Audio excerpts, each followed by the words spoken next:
Good morning. It's a rainy day on Dartmoor, and I'm thinking about the third great epoch of humanity, which we're just entering into. The first, or is it the fourth? Because the first was pre-farming, when we were all hunter-gatherers. And then farming came along, probably about 9,000 BC or something. And that gradually changed everything. It changed humanity fundamentally. It turned us into a settled people with our big cities and what we call our civilizations, which that's not a put down, because they do allow for all sorts of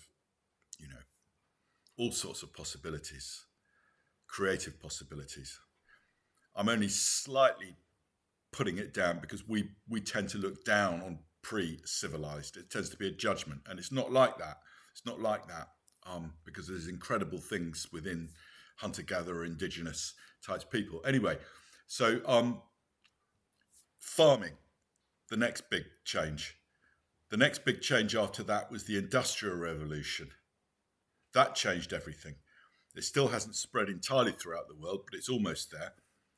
And now we've got the AI revolution, which we're at the beginning of. And I think it's that big. It's going to change everything that fundamentally, just as the Industrial Revolution did, and just as the farming revolution did. In each case, it's a technological process leading to much greater prosperity and wealth, but also it brings about societal changes. And maybe one key factor it brings about is a distancing from the natural world. That is also part of it. I hadn't thought of that until I've said it right now. Because, of course, with farming, you're no longer in relationship with animals and plants as they are. Yeah, you've taken control. Yeah, you're not praying to the spirit that you can find the seeds you need to eat or the animals you need. They're there and they're under your control. Yeah, so it changes our relationship with nature. I'm not saying that's a bad thing, but you do lose something when that happens. And, well, we gain other things. I mean, let's not, it's tempting just to put down what we have, and that's not what I'm trying to do. And then when you have the Industrial Revolution, there's another distancing from nature. People are no longer working in the fields, they're working in factories. We're no longer so connected to the materials we consume, the food we eat. We may not even know where it comes from. And then the AI revolution. Well, I think that speaks for itself. I mean, that could get rid of work altogether. I mean, there seems to be no limit to it. Now that we're starting to get it up and running, it's able to think in ways we thought only we could, and it's able to do a lot more of that. Whether it's creative or not, the jury's out. Yeah. There's a guy called Mark Anderson made a good point. He goes, well, we say they're not creative, but most of us have got a bit of creativity in us. And so's the AI. If you ask it to write a bit of poetry, yeah, there'll be a lot that's derivative, but it will certainly come out with some phrases. Yeah, it will invent chess moves that no one's ever thought of before, that even the great chess geniuses haven't thought of. Well, if that's not creative, what is? Yeah, so there's creativity there. So it's going to probably take work away. Yeah, we won't even have work left. So what does that leave us? Yeah, what gives meaning to our lives? It's so imponderable to know what's coming next. Now, astrologically, because this is technically an astrological video, we've got Pluto entering into Aquarius. Now, the last Industrial Revolution, the first AI revolution, that was the Industrial Revolution, because that's when we started to get machines to do our work for us. Yeah. in that revolution, they started doing our physical work for us. And it is AI because it's a machine that's able to manipulate things and do things, yeah? It is a kind of intelligence, a sort of hands intelligence, yeah? I won't say digital because that confuses it.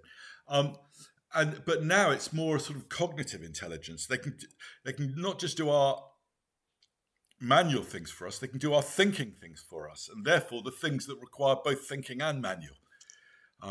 So this is the second AI revolution. So Pluto was entering Aquarius, has entered Aquarius with both of them. I think this one was preceded. The internet began in the 90s, sort of early to mid 90s. Now that was the time when we had the incredible Saturn, Uranus, Neptune conjunction.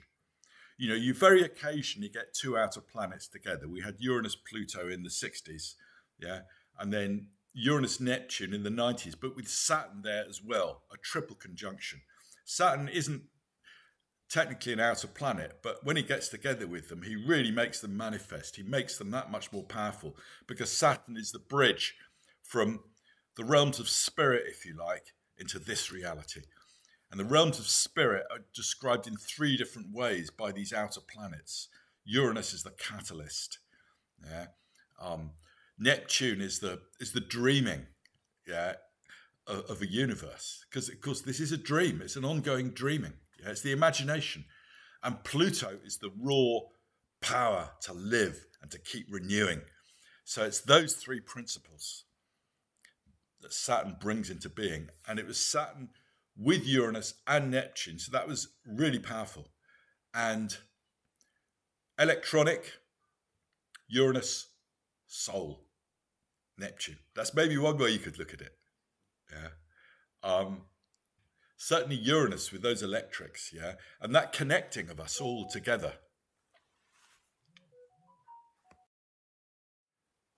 Hang on, just got a message on WhatsApp. That's why I stopped there. Yeah, the internet actually connects us all together. That's the Neptune, because Neptune is the dissolution of boundaries. And there is something actually real in it. You know, have you noticed it makes us more psychically attuned to each other, the internet? Have you noticed with social media, you'll be thinking of someone and you get a message, yeah? It does make us more psychically connected to others, even though in many ways less physically connected maybe. And I kind of miss that. I'm sure we all miss that, because the stuff that happens when you're together with people that physically that you can't do over the internet. Now here's one of the great practices for the internet is when you're exchanging text messages or a part of a conversation, respond to the words themselves. It's so easy to read motive behind what people have said, but particularly if you disagree. Yeah, we can project what we like because they're not there physically to soften it or for us to read them. And so it's such a great exercise. Recognize your projections, just respond to what they've said, not what you're reading into it. Take a breath. It's a brilliant opportunity for integrity and self-awareness, yeah, that you don't get in ordinary conversations. So there's my recommendation. There's another advantage of the internet. So anyway, the internet, it was first kicked off with Uranus, Neptune, and of course Uranus rules Aquarius. So there's the connection. Now Pluto's entered Aquarius, and we've got this empowerment of a new AI. The last time was the industrial AI. This time it's on all sorts of levels. I mean, you should hear some of these tech guys talk from Silicon Valley about what's coming. It is huge. And it's happening very, very quickly. There's such a race on. And that does promote creativity. Everyone will probably have a robot that can understand voice, understand commands. You probably need to learn what your house is like, but then, off you go. It'll wash your dishes, sweep your floor, do whatever, have a conversation with you. I mean, it's easy to get horrified by this as well, but it's just what's happening. So yeah, Pluto is empowerment, and Aquarius is the sign of invention, yeah, and of science. Virgo is more its technological applications. Yeah, but that pure invention is more Aquarius. And of course, all three outer planets are entering a new sign at the same time, and Saturn. Uranus entering Gemini, Pluto entering Aquarius, Saturn and Neptune entering Aries. So they make a nice little triangle. They all flow together with trines and sextiles. So that in itself is incredibly powerful. So, if we're looking for something as big as a new epoch, well, maybe that describes it, all three entering at the same time. And they all, there's stuff going on all sorts of levels in society. It's changing in all sorts of ways. And there's maybe some key words emerging already. Yeah, Pluto into Aquarius is the empowerment of AI. Saturn and Neptune entering Aries is this new vision, yeah, Aries, which I think is patriotism coming back, yeah, love of your own people, because Pisces, which it was in, is like globalization, no boundaries. Aries is me, I've just been born, and Saturn empowering that. And that's why we're seeing the swing to the right. I'm not saying it's good or bad, I'm just saying that's what's happening. And Uranus entering Gemini is opening the Overton window. It's allowing us to talk about things like trans and immigration and net zero in ways that would have been shouted down before, while we were under the influence of the sort of collective madnesses of Neptune in Pisces. So you could see these three different areas of change, but they're also all they all also apply to each other. So I could probably talk for about an hour about this, but they're all going to apply to this AI thing, which is the new epoch we're entering. Uranus in Gemini trines the Pluto. So that is Uranus in Gemini. He should be exalted in Gemini. Astrologers will probably never agree on this because he's too recent. Yeah, but clearly he loves being in Gemini because Uranus is the trickster.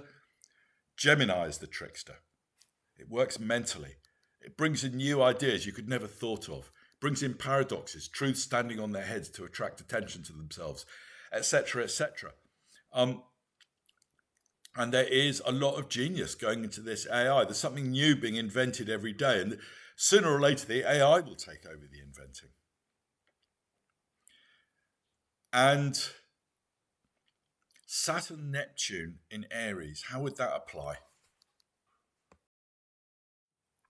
I had to stop there for a minute while I thought about how does Neptune apply to this.